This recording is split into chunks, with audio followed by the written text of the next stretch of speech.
भारत लाया गया दुश्मन तहव्वुर हुसैन राणा। 26/11 के दरिंदे का अब होगा तगड़ा इलाज। धाकड़ वकील को सरकार ने किया नियुक्त। जानिए कौन है वकील नरेंद्र मान। तारीख थी 26, महीना था 11वां, साल था 2008। मुंबई में लश्कर तैयबा के 10 आतंकियों ने हमला किया। रेलवे स्टेशन, होटल ताज, एक कैफे शॉप और अस्पताल में धमाके हुए। कुल 150 से ज्यादा लोगों की जान चली गई, 300 से ज्यादा लोग घायल हुए। आतंकियों की इस करतूत ने भारत को ऐसा जख्म दिया जो कभी नहीं भर सकता। लेकिन जिन्होंने 26/11 करने की जरूरत की थी, उन्हें अब जहन्नुम जरूर पहुंचाया जाएगा।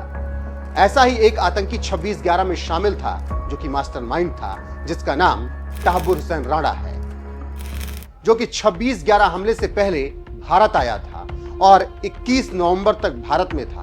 फिर 26/11 के बाद ऐसा गायब हुआ कि भारत की तत्कालीन सरकार उसे खोज ही नहीं पाई या फिर खोजना ही नहीं चाहा। लेकिन अब वर्तमान सरकार ने न सिर्फ उसकी खोजबीन की, बल्कि अमेरिका से टांग कर उसे भारत भी ले आई। मुंबई आतंकी हमलों का मास्टरमाइंड तहव्वुर हुसैन राणा भारत आ चुका है। मूल रूप से पाकिस्तान का रहने वाला राणा कनाडा का नागरिक है। साल 2008 में हुए हमले में तहव्वुर राणा का नाम 2011 में डेविड हेडली के सहयोगी के तौर पर सामने आया था। लेकिन तब की सरकार तहव्वुर राणा का कुछ भी नहीं कर सकी। हालांकि अब उसे भारत लाए जाने के बाद उसका काउंटडाउन शुरू हो चुका है। सरकार ने तैयारी कर ली है और विशेष सरकारी वकील, स्पेशल पब्लिक प्रोसिक्यूटर नियुक्त कर दिया गया है और जिन्हें यह जिम्मेदारी दी गई है, उनका नाम है नरेंद्र मान। कौन है नरेंद्र मान? नरेंद्र मान एक जाने माने वकील हैं। कानूनी अनुभव और आपराधिक मामलों में दक्षता के आधार पर उन्हें 26/11 मुंबई आतंकी हमला केस में चुना गया। आपराधिक कानूनों में अच्छी पकड़ रखने वाले वकील नरेंद्र मान को 3 वर्षों के लिए विशेष सरकारी वकील नियुक्त किया गया है। अब अगर केस 3 साल तक चलता है तो नरेंद्र मान ही उसकी जिम्मेदारी संभालेंगे। लेकिन अगर केस उससे पहले खत्म हो जाता है तो नरेंद्र मान की ड्यूटी भी खत्म हो जाएगी। बता दें कि एनआईए ने 11 नवंबर 2009 को तहव्वुर राणा और अन्य के खिलाफ विभिन्न धाराओं के तहत मामला दर्ज किया था। वहीं राणा के भारत आने के बाद पाकिस्तान की भी हालत खराब हो गई है। पाकिस्तान को डर सताने लगा है कि कहीं उसका नाम सामने आने न लगे और उसका काला चिट्ठा न खुल जाए। इसीलिए उसने अपने आप को इस मामले से अलग करने की साजिश शुरू कर दी है। पाकिस्तान की तरफ से तहव्वुर राणा के भारत आने के बाद पहला बयान आया, जिसमें कहा गया, तहव्वुर राणा ने पिछले 2 दशकों में अपने पाकिस्तानी दस्तावेजों का नवीनीकरण नहीं कराया।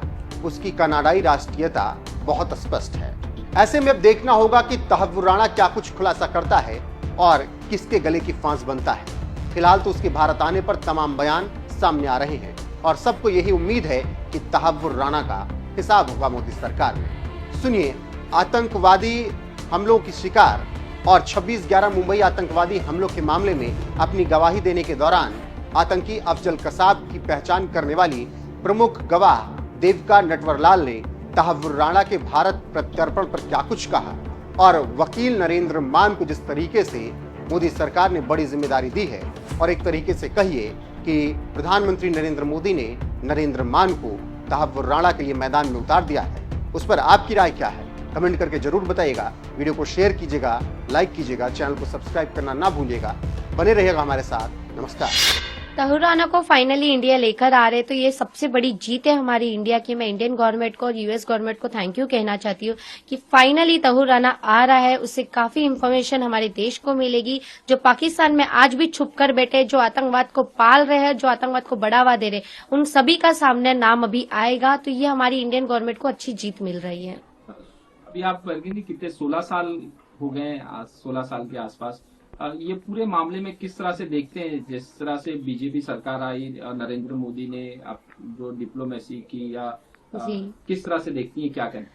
16 साल होके गए 26/11 को। इन 16 सालों में जो नरेंद्र मोदी सर जी की अभी जो सरकार चल रही है, उन्होंने बहुत काम किया आतंकवाद खिलाफ के लिए। तो ये बहुत अच्छी बात है। मैं उनसे यही अपील करूंगी कि आगे भी आप ऐसे ही काम करते रहिए और जो पाकिस्तान में अभी भी आतंकवादी बैठे हैं और जो हमारे इंडिया से भी या कहीं से भी जो आतंकवाद को सपोर्ट कर रहे हैं, उन लोगों को भी आप सजा दीजिए। अब क्या चाहती है? तहव्वुर राणा तो यहाँ इंडिया आ गए, और कौन है जो मास्टरमाइंड, जैसे दाऊद इब्राहिम हो गए, और भी जो टेररिस्ट हैं उनके बारे में? जो दाऊद है, हाफिज सईद, जो आतंकवादी और मास्टरमाइंड है जो पाकिस्तान में, उन लोगों को भी लाके फांसी की सजा देनी चाहिए। अभी हमारा वैसे भी इंडिया नया भारत है, तो हमारी भारत घुस कर मार के आती है आतंकवादी को। तो मैं यही अपील करूंगी, जो अभी भी वहां पर जिंदा बैठे हैं, जो आतंकवाद बढ़ा रहे, जो कसाब जैसे लोगों को बनाते हैं, जो कसाब जैसे लोगों को हमारे देश में या कहीं और भी बेचते हैं, उन लोगों को आप खत्म कीजिए।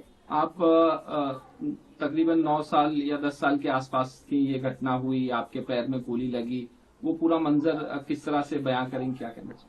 उस रात को मैं जब 9 साल 11 महीने की थी, 26/11 का जब हमला हुआ, उस दिन मुझे मेरे पैर में गोली लगी। मैं पूना जाने वाली थी मेरे बड़े भाई को मिलने के लिए। सीएसटी से मैं बैंड्रा से गई थी, सीएसटी से मैं पूना जाने वाली थी। तब मैंने वहां आतंकवादी कसाब को देखा था, जो अंधाधुंध गोली फायरिंग कर रहा था, कई लोगों को मारा था उसने। मेरे सामने कई लाशों गिरी हुई थी, छोटे बड़े बच्चे, बड़े बुजुर्ग सभी लोग थे। मुझे समझ नहीं आ रहा था कि आखिर वहां तभी सब क्या हो रहा है। एक गोली लगने के बाद मुझे मेरे पैर में, मैं भी बेहोश हो गई थी। वहां से मुझे हॉस्पिटल शिफ्ट किए, पहले सेंट जॉर्ज में मेरा ऑपरेशन नहीं हुआ, फिर उसके बाद मुझे जेजे शिफ्ट किए। जेजे में मैं करीबन 1.5 महीने एडमिट रही, मेरा पैर का 6 ऑपरेशन किया गया। मेरे पापा ने दोनों आतंकवादी को देखा था, कसाब और अब्बू इस्माइल को, और मैंने कसाब को। फिर 10 जून 2009 को जाके कोर्ट में हमने आइडेंटिफाई की थी। जब कोर्ट में गई थी आप, पहली बार कसाब को देखा आपने, क्या फील हो रहा, किस तरह? जब मैं कोर्ट रूम में गई थी तब मैं बैसाखी से चलती थी। ऐसा मन हुआ था ये बैसाखी फेंक के कसाब के मुंह पे मारूं, पर मैं कुछ कर नहीं सकती थी। या मुझे कोई गन देते तो मैं इसे अभी यहाँ खत्म करूं। तब मेरी उम्र 10 साल की थी, मैं बहुत छोटी थी। उस आतंकवादी के लिए मैं तभी कुछ नहीं कर सकती थी। तब से वो खुनस आज तक वैसा ही है, कभी कम नहीं हुआ, उल्टा बढ़ा है। और मेरी आगे भी यही मांग रहेगी कि जितने भी आतंकवादी जो अभी बचे हैं, उन सभी को फांसी की सजा होनी चाहिए, जैसे कसाब को हुई। आप पहली विटनेस थी जिसने कसाब को पहचाना, उसी के बाद पूरी प्रोसीडिंग शुरू हुई और पूरा हुआ। उसके बाद सरकार ने भी आपको काफी सराहा कि एक 9 साल की लड़की ने इस तरह से। जी, मैं कम उम्र की पहली गवाह बनी थी। मेरे घर से मेरे पापा भी गवाह बने थे, विटनेस और भी थे 26/11 केस में। वो लोगों ने और हमारे ऑफिसर ने काफी कुछ किया है इस केस के लिए, तो इसलिए मैं उन सभी को सैल्यूट करना चाहती हूँ कि आप सभी ने एक हिम्मत दिखाई। और 26/11 का हादसा ऐसा है कि आज तक कोई उस हादसे को भुला नहीं पाया, और उस दर्द में अभी भी सभी है। तो जब पूरी वो दर्द तब हटेगी जब पाकिस्तान में जो पूरे मास्टरमाइंड, जो आतंकवादी अभी भी जिंदा है, जब वो खत्म होगा, तब लगेगा कि हाँ, इंसाफ पूरा मिला है हमें।